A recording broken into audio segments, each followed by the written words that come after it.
como agentes inmobiliarios, vosotros, ¿qué creéis? ¿Van a bajar los precios del alquiler de viviendas con estas medidas que están teniendo? ¿Vais a facturar menos como consecuencia de estas medidas de la ley por el derecho a la vivienda? El nombre de la ley tiene miga, ¿eh? Bueno. ¿Los clientes no van a querer pagar los vuestros honorarios? Bueno, luego vamos a ir comentando esto. Novedades, bueno, ahí se describen, en esta ley se describen los conceptos, una limitación a la actualización de las rentas, hay también unas novedades contractuales y de procedimientos judiciales.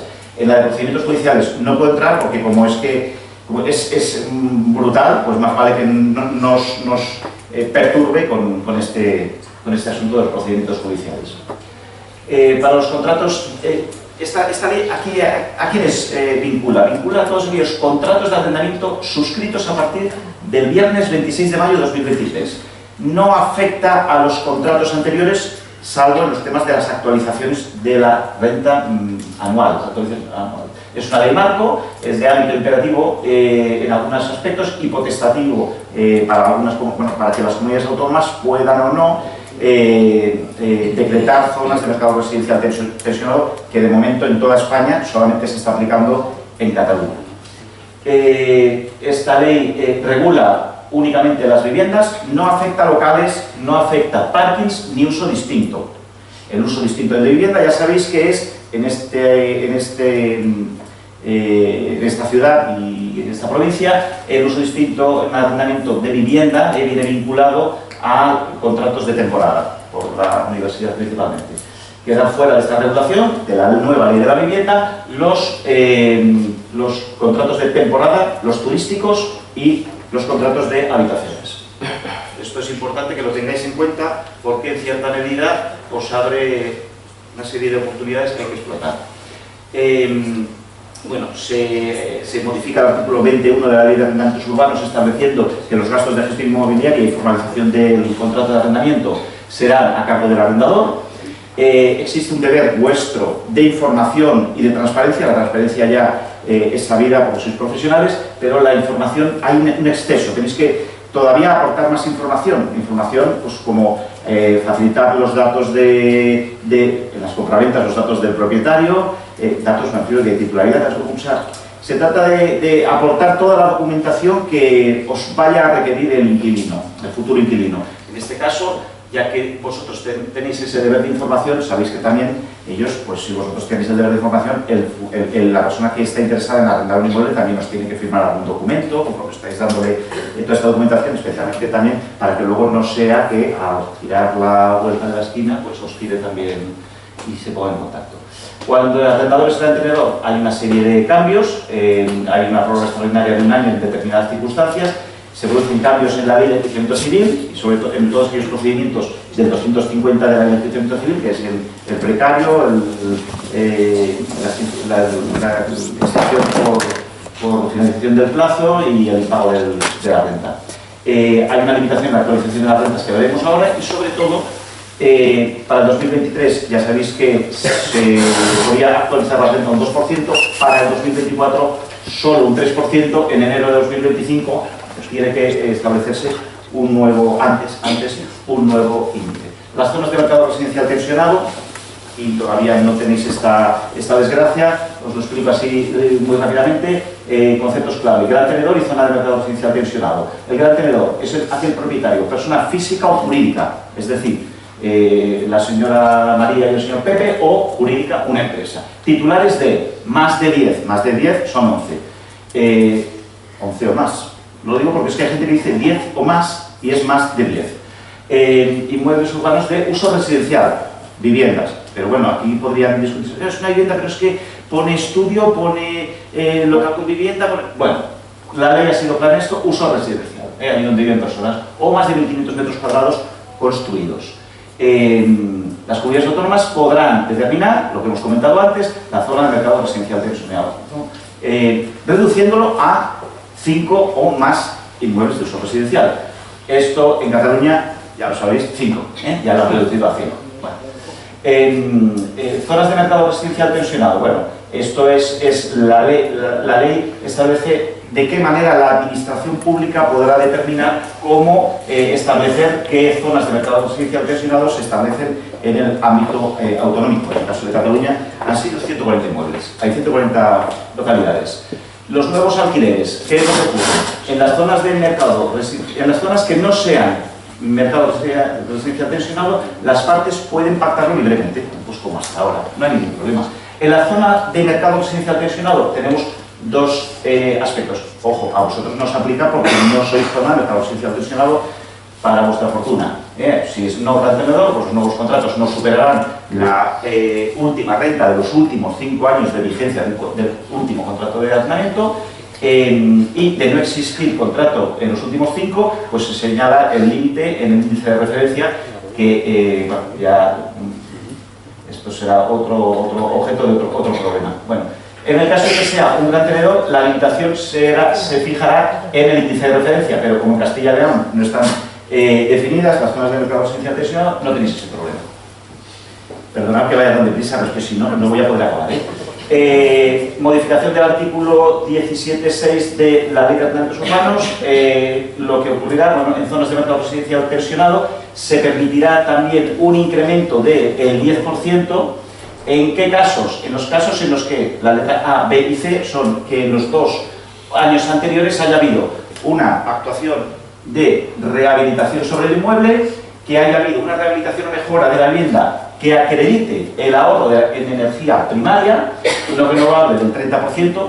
Yo, la verdad, no acabo de entender cómo se hace esto, pero bueno, ya dice que deberá ser con un certificado de eficiencia energética. Bueno. Y unas mejoras de accesibilidad, que tampoco acabo de entender que es una mejora de accesibilidad a la vivienda. Si se trata de cambiar la puerta del baño, pasar a ser corredera para que entre una silla de ruedas, o se trata de poner una barandilla en la bañera para que puedas acceder, o si es de cambiar la bañera por una ducha para que, bueno, no queda definido la ley. Es todo así, esta ley es todo así, y los operadores jurídicos estamos todos sorprendidos. También cabe la letra D en el caso de que se firme el contrato por un periodo de 10 o más años, una vida. Os voy a leer, vamos a hacer un paréntesis y os voy a leer los jueces de Barcelona. La ley entró en vigor el 26 de mayo. Los jueces de Barcelona se reunieron todos para unificar criterios, porque lo que estaba ocurriendo es que el juez de un juzgado iba o sea, si tú presentabas una demanda y caía en el juzgado 1, iba a resolver de una manera el mismo contencioso, y en el juzgado 3 o 4 todo lo contrario. De manera que se reunieron todos ellos, haciendo un ejercicio de bondad y de profesionalidad, y redactaron unos criterios orientadores. Os voy a leer unos fragmentos de estos criterios orientadores que los podéis encontrar por internet. Los están aplicando la mayor parte de grandes partidos judiciales, y están utilizando estos mismos criterios. Dicen, literalmente: desgraciadamente la normativa procesal civil en materia de vivienda adolece de una gravísima falta de rigor. La misma resulta confusa y en algunos casos contradictoria. El proceso civil en materia de vivienda lleva años instalado en el caos. La reciente aprobación de la Ley 12/2023, por el derecho a la vivienda, se ha traducido en una brusca paralización en la entrada de demandas de desahucio en estos juzgados.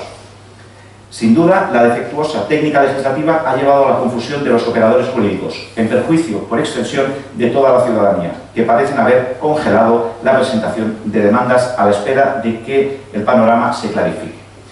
Es un auténtico desconcierto. La interpretación, cada juzgado lo está haciendo de una manera. Si no crean criterios unificadores, se crea una inseguridad jurídica tremenda. Vosotros intervenís en esta inseguridad jurídica, en el sentido que tenéis que estar conduciendo al propietario y recomendándole siempre que confíe en vuestra profesionalidad para seleccionar al mejor inquilino. Y vosotros pues ya tenéis que saber que a veces un inquilino, pues como todo en la vida, pues tiene sus problemas y no lo conoces hasta que lo abres y está la sorpresa dentro. Entonces te conviene que os protejáis contra eso, porque si no, luego lo que ocurre es que perdéis el cliente. Porque no habéis sido vosotros los que habéis dejado de pagar, pero sí que el propietario es el que ha dejado de tener confianza en el mobiliario. Esto es tremendo, nos han vendido de esta manera. Bueno, la prórroga de los contratos vigentes, bueno, en este caso no gran tenedor y sí gran tenedor, cuando es no gran tenedor en zona de mercado residencial pensionado, no es el vuestro, se puede solicitar una prórroga de 3 años, de momento, y yo creo que no va a entrar en esta comunidad autónoma. Y cuando es gran tenedor, se puede, el arrendatario vulnerable puede solicitar prórroga extra un año. Anécdota. En los procedimientos judiciales en Cataluña, cuando llega cuando se opone el abogado del turno de oficio, se opone al desahucio por expiración del plazo, falta de pago o al del ocupa, en Cataluña tenemos el 40% de ocupación de toda España. El otro día comentaba con una persona de aquí de Salamanca, le decía el problema que tenemos de ocupación en Cataluña y claro, estamos muy preocupados. Le dice, ocupación aquí, pues hombre, no, aquí no pueden haber 50, 80 casos, una nave industrial, unas viviendas de un fondo de inversión, no sé qué, de un banco. Digo, no, 50, 80, allí es 50, 80 por barrio. ¿En qué afecta a las agencias inmobiliarias la nueva ley de la vivienda? La nueva ley de la vivienda modifica el artículo 30 y establece el deber de cumplir con la información completa, objetiva, veraz, clara, comprensiva y accesible. Bueno, esto yo creo que ha sido un acierto por parte de la ley. El problema es que ha pensado en el arrendatario, ha pensado en salir muy bien en la foto, quizás no ha pensado en la operativa vuestra, en la protección de datos. Claro, hay veces que incluso los propietarios os piden que no conste en su identificación en el contrato su domicilio para que no le vaya a picar el inquilino, ¿no? Bueno, pues ahora no lo pondrá en el contrato porque ya se lo habréis tenido que dar antes, en el caso de que os lo requiera. El artículo 31, el arrendatario podrá requerir, esto viene vinculado con el anterior, la información, ¿no? La identificación del vendedor o arrendador, en el caso de compraventa o de contrato de arrendamiento, las condiciones económicas de la operación, todo aquello desglosadito, características esenciales de la vivienda, cédula, certificado energético, antigüedad, la superficie útil de la construida, los servicios, el estado y la disponibilidad, la información jurídica, incluso si la vivienda tiene amianto. Amianto tienen casi todas las tuberías estas de fibrocemento. Bueno, debe expresarse si está ubicada o no en zona de mercado residencial tensionado. Vosotros esta parte os la ahorraréis. Artículo 21. Esto ha hecho daño. Esto ha hecho mucho daño. Los gastos de gestión inmobiliaria y los de formalización del contrato serán a cargo del arrendador. Ha modificado el anterior artículo 21 que decía cuando este sea persona jurídica, cuando el propietario, el tenedor, está dedicado a la actividad. Bueno, pues ya tiene normalmente su infraestructura para formalizar el contrato y cubrirlo él. Bueno, pues aquí ya es a todos. Claro, esto hay formas, pero bueno, luego si queréis en la comida lo podemos comentar, pero ahora a mí no me toca comentar esto. Uso distinto del de vivienda. Esto es importante para vosotros porque en el uso distinto de vivienda podéis meter los contratos de temporada. Lo veremos en el nuevo. Os he preparado expresamente un pequeño pase de diapositivas que creo que os va a interesar mucho por el tema del uso distinto del de vivienda relativo al contrato de temporada. Régimen transitorio de la ley, bueno, ¿qué es? La disposición transitoria cuarta de la ley dice continuará rigiéndose por el régimen jurídico que verá de aplicación, o sea, todos aquellos contratos de arrendamiento que estaban vigentes a la entrada en vigor de la ley 26 de mayo de 2023 continúan rigiéndose por la fecha en la que se suscribieron. Para que os hagáis una idea, a nivel de duración de los contratos, cada vez que nos entra una consulta de un contrato, tenemos que ir a un listado de fechas porque depende de cuándo se ha suscrito el contrato, tiene de aplicación una ley o otra ley. Acordáis que hay en concreto 2-3 meses entre enero y febrero en el que es de aplicación una ley para esos contratos solamente. Bueno, las partes pueden pactar, someterse a las disposiciones de esta ley. Normalmente esto ya no lo hace nadie. Aquí esto es una modificación de la ley de enjuiciamiento civil en cuanto al 543. Esto es, o sea, para que veáis el mal hacer en este caso que ha tenido el legislador. Esto es común, esto lo dice todo el mundo, no te señala en un perfil concreto. Todo el mundo está de acuerdo en que este artículo es un auténtico desajuste. Fijaros, dice, para proceder al lanzamiento en el diario se tendrá que determinar en la propia sentencia o en el decreto fin que señale la fecha y hora el día del lanzamiento. Antes decían, se practicará el día X del mes tal, entre las 9 de la mañana y las 14 horas.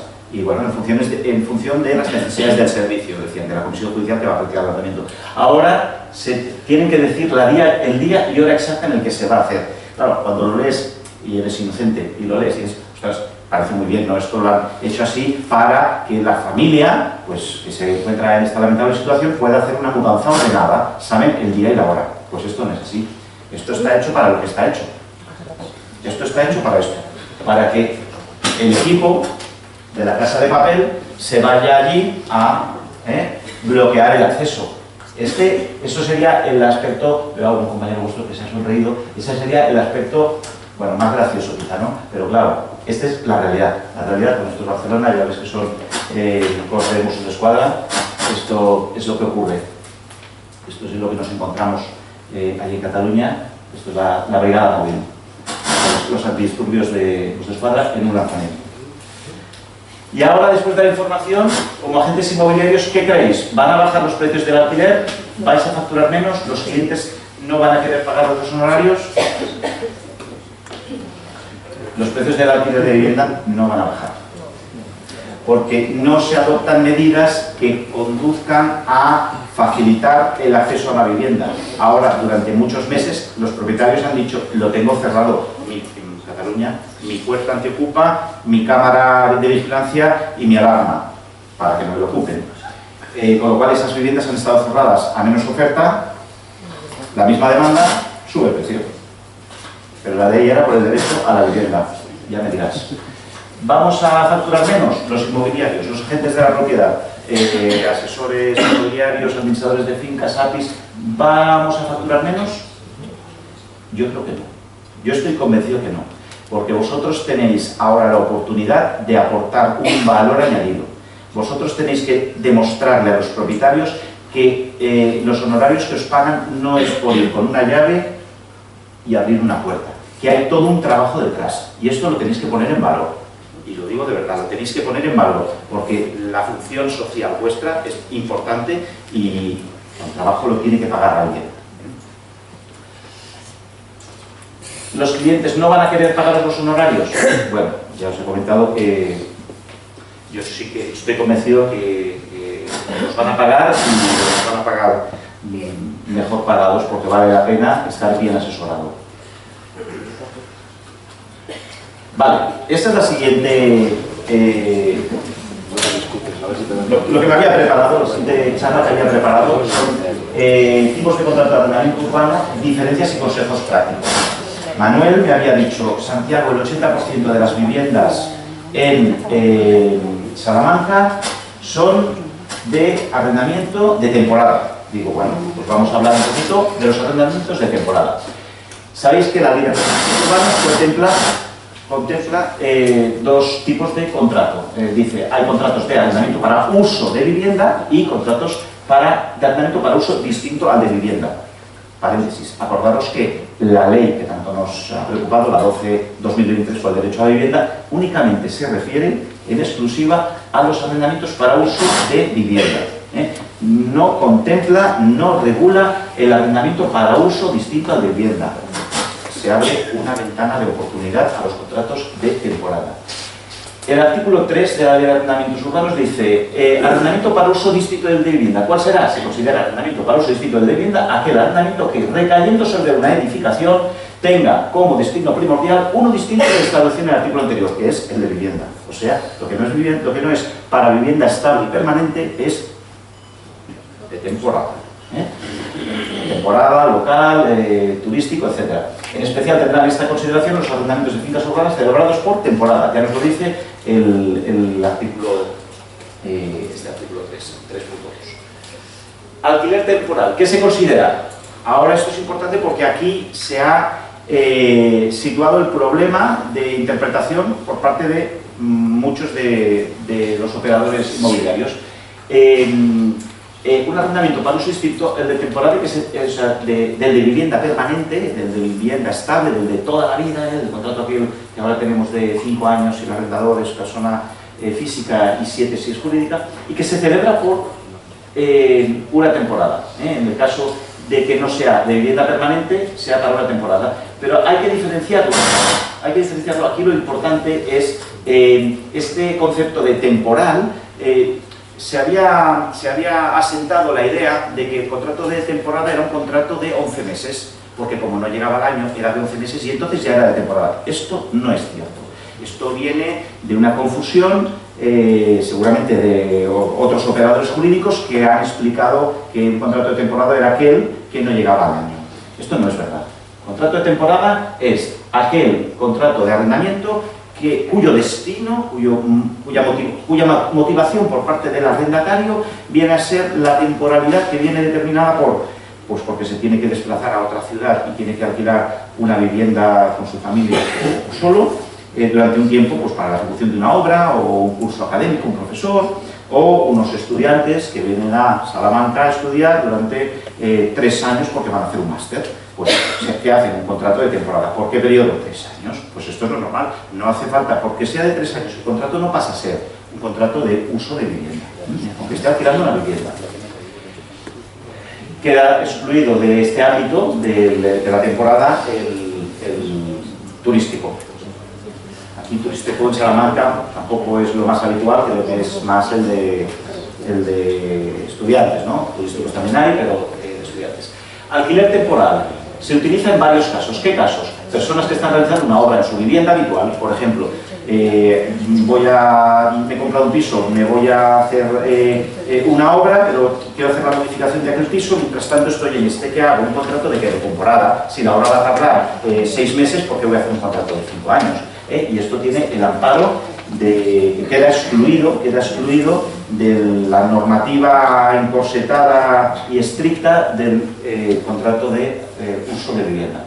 Personas que se desplazan por motivos laborales a otra ciudad, ya hemos comentado, esto es habitual. Pues esta persona tiene una temporalidad en su proyecto vital y por eso arrienda una vivienda temporalmente. Personas que se desplazan como consecuencia de una formación, también es una madre que tiene un hijo en un hospital y tiene que ir por comodidad, pues alquila ahí una vivienda. Creo que el tema ha quedado muy claro. La clave reside en poder acreditar el destino y la causa. Para ello, ¿qué tenéis que hacer? Pues ya sabéis, en los contratos de arrendamiento de temporada, si les viene un estudiante, pues te viene la matrícula, por ejemplo, una declaración responsable del inquilino. El inquilino dice, no, yo vivo en Zamora, y estoy empadronado en Zamora, y bueno, todo aquello que vosotros podáis pedirle que acredite que tiene su vivienda habitual en otro sitio, en otra localidad, no tendría por qué ser otra localidad, pero si lo tiene en otra localidad, pues también. Pues toda esta documentación se la pedís y la incorporáis al contrato. ¿Para qué? Para darle más, para acreditar de forma clara que este contrato es un contrato temporal, además de una causa firme. ¿Y por qué esto? Porque lo de la fijación de contratos de 11 meses no es suficiente, de hecho es deficiente. Os podéis, con el ánimo de querer hacer un favor al propietario o de cumplir su voluntad, os podéis encontrar con un problema. ¿Qué problema? El que establece el artículo 6 del Código Civil y en concreto el 6.3 y el 6.4, que establece lo que se considera fraude de ley. Fijaros, los actos realizados al amparo del texto de la norma que persigan un resultado prohibido por el ordenamiento jurídico o contrario a él se consideran ejecutados en fraude de ley y no impedirán la debida aplicación de la norma que se hubiera tratado de eludir. No, yo le hago un contrato de 11 meses, pero luego le hago otro contrato de 11 meses. Claro, a la que le habéis hecho 2 contratos de 11 meses, tiene un contrato de 22, pero es que en realidad esta persona no tiene ningún motivo temporal para estar en esa vivienda, ya la ha consolidado, que es su vivienda. Bueno, y el 3 lo mismo, el 6.3, los actos contrarios a las normas imperativas. A ver, es que la fijación de los plazos, del plazo contractual o de las actualizaciones de renta está fijado, artículo 9, 10, 11 de la Ley de Derechos Urbanos y es imperativo. No nos lo podemos saltar, los plazos no nos los podemos saltar. Y lo que busca el espíritu de la ley desde hace muchos años, ya viene de la normativa del anterior régimen, se busca la socialización de la vivienda, se busca la permanencia, la estabilidad en el domicilio de las personas, ¿no? ¿Cuánto dura un contrato de alquiler temporal? En el alquiler temporal, la duración del contrato se pacta libremente por las partes. ¿Por qué? Porque este contrato es de uso distinto del de vivienda y los contratos que son de uso distinto del de vivienda, ya sea un trastero, un parking, una nave industrial, un local o un inmueble que es una vivienda pero lo alquilo de temporada, ¿cómo se rige? Primero por la voluntad de las partes. el principio de libre autonomía de la voluntad de las partes, que está contemplado en el Código Civil, es por el que se rige este contrato. Las partes pactan lo que quieren en ese contrato, con lo cual deja un margen espectacular. Ahí podéis fijar las partes pueden llegar a un acuerdo, y evidentemente asesorados por vosotros respecto a todos incluso el precio. Segundo, por lo dispuesto en el título segundo de la LAU, es decir, todo aquello que no contemple el contrato que han firmado las partes regirá la LAU de forma imperativa, pero en aquello que no hayan acordado las partes, supletoriamente nos vamos al Código Civil. Por lo tanto, el arrendador y el arrendatario de un alquiler temporal no estarían sometidos a la duración mínima establecida por la LAU para los arrendamientos de vivienda. Esto no es discutible, no es interpretable. O sea, esto es un tema que está claro. De hecho, la propia ley por el derecho a la vivienda estableció que se fijaría en el plazo de 6 meses desde la entrada en vigor de la ley, se fijaría un plazo, es un grupo de trabajo, dice la ley. Disposición adicional quinta, dice: en el plazo de 6 meses desde la entrada en vigor de la ley se constituirá un grupo de trabajo para avanzar en una propuesta normativa de regulación de los contratos de arrendamiento de uso distinto del de vivienda, a que se refiere el artículo 3 de la Ley de Arrendamientos Urbanos, y en particular de los contratos de arrendamiento celebrado por temporada sobre fincas urbanos de uso vivienda. El legislador ya sabía que había abierto la caja de los truenos, ya sabía que los operadores, los arrendadores y los operadores inmobiliarios se iban a ir todos los que pudieran a los contratos de temporada, pero si se hace un contrato de temporada se tiene que hacer bien. El propietario que quiere alquilar la vivienda por temporada porque no quiere someterse de forma imperativa a un contrato de 5 años, porque está pensando, bueno, yo este piso ahora dispongo de él, un padre dispongo de él, pero tengo a mi hijo estudiando en Londres, va a venir dentro de 2 años, yo dispongo de este piso, no lo voy a tener cerrado, bueno, en Barcelona seguro, pues si lo tienes cerrado dentro de 2 años lo tienes ocupado, lo tienes ocupado desde hace 2 años, entonces conviene pues ponerlo en renta, ¿vale? Pues lo alquila durante 2 años, ahí vosotros tenéis una vivienda, fijaros lo que van a bajar los precios de la vivienda habitual, tenéis un inmueble con un propietario que tiene este perfil. Muy bien, que tenéis que buscar pues, un contrato de temporada porque os lo está pidiendo ese propietario. ¿Qué duración tiene el contrato? Pues la que las partes parten en el de temporada, en el que Manu me ha dicho el 80% de los contratos de Salamanca son de temporada. Venga, pues aquí podéis pactar lo que el tiempo de duración que vosotros os convenga. ¿El inquilino puede resolver el contrato anticipadamente? Solo lo puede resolver si se ha pactado expresamente esa posibilidad de dicho contrato. Está claro que no se le va a obligar a que indemnice y tal, pero yo creo que no. Son los menos los arrendadores que buscan el cumplimiento obligatorio, pero bueno, acordaros siempre en los contratos de arrendamiento fijar una cláusula de escape. Las partes podrán rescindir el contrato por un preaviso de 30 días. Importante, no os olvidéis. Artículo 10 de la Ley de Arrendamientos Urbanos, que no es que haya sido modificado ahora, también estaba antes, pero contempla finalizados los 5 primeros años de contrato, finalizados. O sea, cuando vaya a finalizar un contrato de 5 años, vosotros tenéis, como agentes inmobiliarios, pues es un deber moral, es un deber profesional de comunicarle al propietario que tiene que notificar al inquilino la no prórroga. La ley te exige 4 meses. Pero la ley dice, esto es muy importante, muy importante para vuestra actividad, porque si no luego el propietario, bueno, esto es como los juicios, cuando el juicio lo gana es que el cliente tenía razón y cuando lo pierde razón. Pues esto es lo mismo. Cuando se le pasa al propietario el preaviso, dirá que ¿por qué no me lo dijiste? De manera que vosotros acordaros, contrato que firméis, contrato que os agendáis, que 6 meses, la ley dice 4, pero como lo hagáis al 4º mes os dirán que está fuera de plazo, porque la ley exactamente dice, claro, si llegada la fecha de vencimiento del contrato de cualquiera de sus prórrogas, una vez transcurrido como mínimo 5 años de duración de aquel, o 7 en el caso del arrendador, ninguna de las partes hubiese notificado a la otra, al menos con 4 meses de antelación a aquella fecha, en el caso del arrendador o 2 del arrendatario, el contrato se prorrogará por plazos anuales hasta un máximo de 3 años. Se le ha pasado al propietario, se prorroga por 1 año, ¿no? Plazos anuales. ¿no? Se prorrogará obligatoriamente por plazos anuales hasta un máximo de 3, por lo cual 5 más 3. Recordaros, esto es muy importante, artículo 10, 1 de la Ley de Arrendamientos Urbanos. Os lo agendáis 6 meses antes de que vaya a finalizar el contrato, vosotros, notificación fehaciente. La notificación fehaciente no hace falta que le enviéis un burofax, si no queréis, le podéis enviar un correo electrónico con acuse de recibo, o sea, algo, contéstame que lo has recibido y que lo has entendido y qué tal, o viene a vuestra oficina y os firma conforme se lo habéis notificado. Hacerlo 6 meses antes, porque si no, os encontraréis con la picaresca del arrendatario que dirá ninguna de las partes hubiese notificado a la otra al menos con 4 meses. Pero acordaros, si enviáis un burofax, el burofax se puede quedar en la oficina de correos 30 días. Si cuando va a recogerlo el último día, hay auténticos profesionales, hay arrendatarios que son auténticos profesionales, es que estaréis en 3 meses. Ya tenéis un problema, porque ya se ha prorrogado por 3 años. Y además, esto no nos engañemos, vosotros tenéis que defender vuestro negocio. Si lo tenéis agendado, llamáis al propietario, oiga, que sepa que estoy aquí vigilando su rebaño, este contrato se va a prorrogar, ya me encargo yo de ponerme en contacto y tal, tenéis un contrato nuevo. Bueno, ¿el arrendador puede resolver el contrato? Bueno, el arrendador debe cumplir con la duración pactada, ustedes lo sabéis, para eso se firman los contratos, para vincular a las partes y resolverlo solamente si se ha pactado. Está claro que el arrendador no puede resolver un contrato que el inquilino no lo quiere resolver, pero bueno, se podría establecer, te lo alquilo por 6 meses, pero en el caso de que mi hijo venga, pues, bueno, pues como se puede pactarlo todo, podéis aprovecharos de estos contratos de temporada.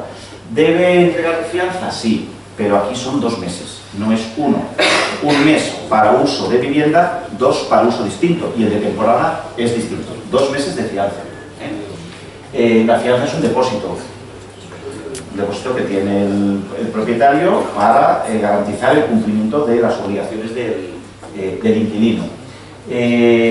¿Puede solicitar garantías adicionales a la fianza? Sí, puede solicitar más garantías. En cualquier caso, para evitar inquilinos morosos, es esencial analizar la solvencia del potencial inquilino. Para eso, pues, o sabéis mucho o tenéis que buscar el apoyo de una empresa especializada en garantías de alquiler que os pueda dar esa cobertura con todas sus herramientas, su tecnología, para garantizar el cumplimiento. Bueno, eso es todo. Espero que os haya parecido interesante la charla. Ahora viene cuando los youtubers dicen, si os ha gustado, manita, darle al like y compártelo. Yo esto no lo puedo hacer, entonces sí que os tengo que decir, no suscribáis al canal, pero por favor, rellenar la hoja de suscripción que os han enseñado antes, porque si no, otros no me llaman.